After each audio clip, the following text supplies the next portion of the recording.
Good morning, students. Today we are going to study on the topic family. Family को हिंदी में हम लोग क्या बोलते हैं? परिवार। तो सबसे पहले हम करेंगे परिवार का अर्थ एवं परिभाषा। फैमिली शब्द का उद्गम लैटिन शब्द फैमुलस से हुआ है, जो एक ऐसे समूह के लिए प्रयुक्त हुआ है जिसमें माता पिता, बच्चे, नौकर और दास हो। परिवार में पति पत्नी एवं बच्चों का होना आवश्यक है। मैकाइवर एवं पेज के अनुसार परिवार पर्याप्त निश्चित यौन संबंध द्वारा परिभाषित एक ऐसा समूह है जो बच्चों के जनन एवं लालन पालन की व्यवस्था करता है। लूसी मेयर के अनुसार परिवार एक गृहस्थ समूह है जिसमें माता पिता और संतान साथ साथ रहते हैं। इसके मूल रूप में दंपति और उसकी संतान रहती है। संक्षेप में हम परिवार को जैविकीय संबंधों पर आधारित एक सामाजिक समूह के रूप में परिभाषित कर सकते हैं, जिसमें माता पिता और बच्चे होते हैं तथा जिसका उद्देश्य अपने सदस्यों के लिए सामान्य निवास, आर्थिक सहयोग, यौन संतुष्टि और प्रजनन, सामाजिकरण और शिक्षण आदि की सुविधाएं जुटाना है। परिवार की विशेषताएं यानी कि कैरेक्टरिस्टिक्स ऑफ फैमिली। मैकाइवर एवं पेज ने परिवार की कुछ ऐसी सामान्य विशेषताओं का उल्लेख किया है जो सभी समाजों में सभी समयों में पाई जाती है। नंबर 1 है विवाह संबंध। प्रत्येक परिवार विवाह के बाद ही अस्तित्व में आता है। सेकंड, विवाह का एक स्वरूप। प्रत्येक समाज में विवाह का एक स्वरूप प्रचलित होता है, जो एक विवाह, बहुपत्नी विवाह या बहुपति विवाह आदि हो सकता है। थर्ड, वंश नाम। परिवार में बच्चों के नामकरण की भी एक व्यवस्था होती है।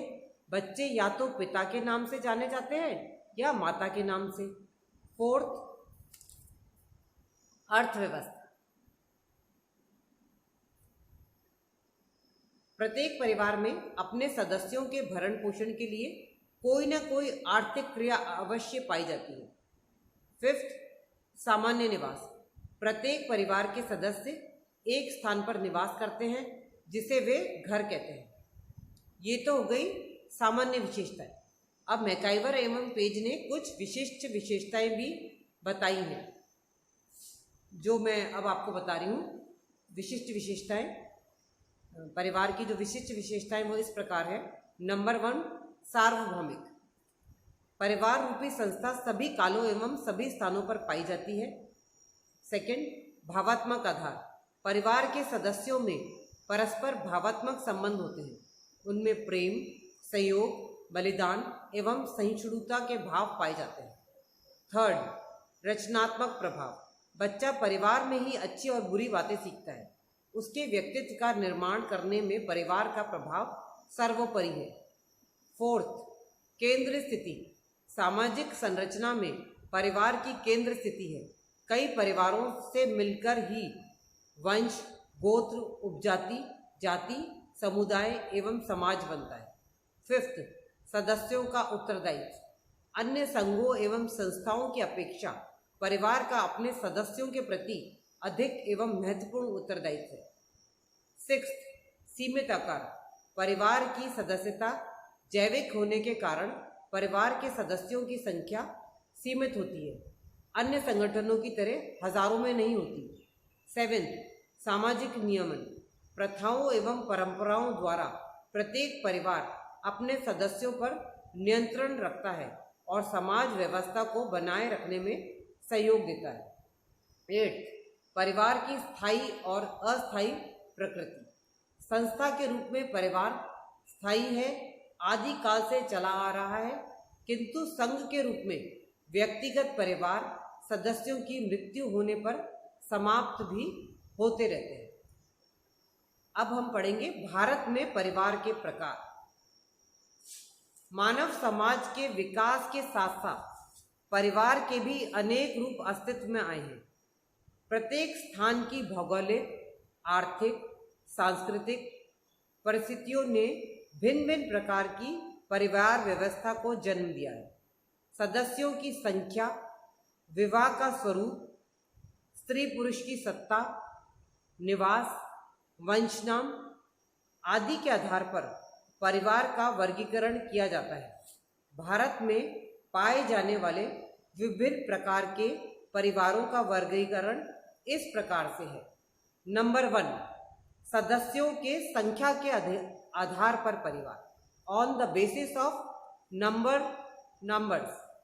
नंबर 1, केंद्रीय परिवार या नाभिक परिवार। सेकंड, संयुक्त परिवार। और थर्ड, विस्तृत परिवार।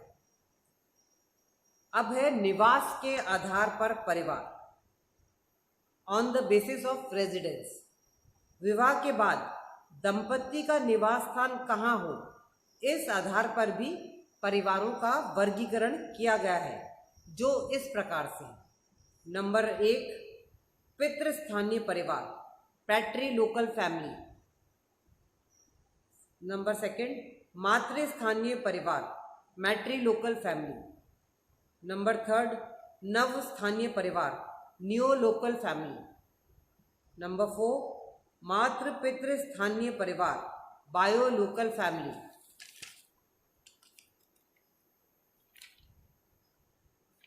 नंबर 5, मामा स्थानीय परिवार, वैनकुलोकल फैमिली। नंबर 6, द्विस्थानीय परिवार, ड्यूलोकल फैमिली। अब है तीसरे नंबर का, अधिकार के आधार पर, on the basis of authority. परिवार में माता पिता में से किसकी सत्ता चलती है या किसे अधिक अधिकार प्राप्त है, इस आधार पर परिवारों को 2 भागों में बांटा गया है। नंबर 1, पितृसत्तात्मक परिवार, पैट्रियार्चल फैमिली, या फिर नंबर 2 है इसमें मातृसत्तात्मक परिवार, मैट्रियार्चल फैमिली। 4th, उत्तराधिकार के आधार पर, on the basis of succession. इसके आधार पर, उत्तराधिकार के अधिकार पर जो परिवार है वो है पितृमार्गी परिवार और मातृमार्गी परिवार। अधिकार की तरह एक ही परिवार में संतानों को पद आदि दिए जाने का क्रम भी पितृपक्ष से पुत्रों को या मातृपक्ष से लड़कियों को दिया जा सकता है। इस आधार पर भी परिवार 2 प्रकार के पाए जाते हैं, पितृमार्गी परिवार और मातृमार्गी परिवार। नंबर 5वें पर है वंश नाम के आधार पर, on the basis of lineage.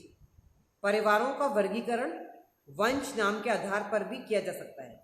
वंश नाम के नियम एक व्यक्ति को जन्म से ही किसी विशिष्ट संबंधी समूह से संबद्ध कर देते हैं। ये 2 प्रकार के हैं, पितृवंशीय परिवार, ये 3 प्रकार के हैं।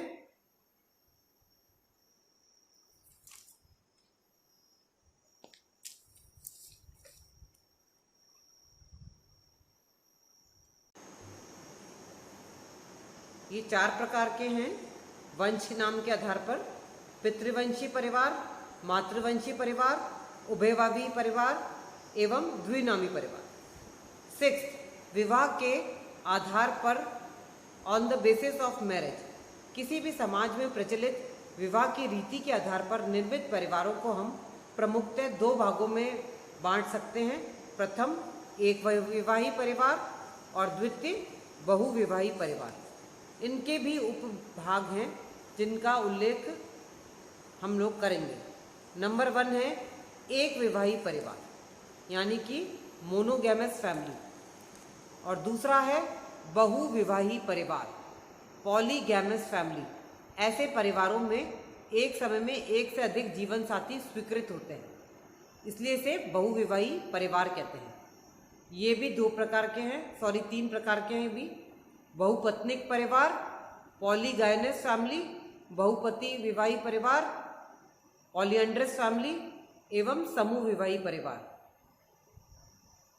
7th है परिवार के कुछ अन्य स्वरूप, some other forms of family. Number 1, जन्म मूलक परिवार। नंबर 2, प्रजनन मूलक परिवार।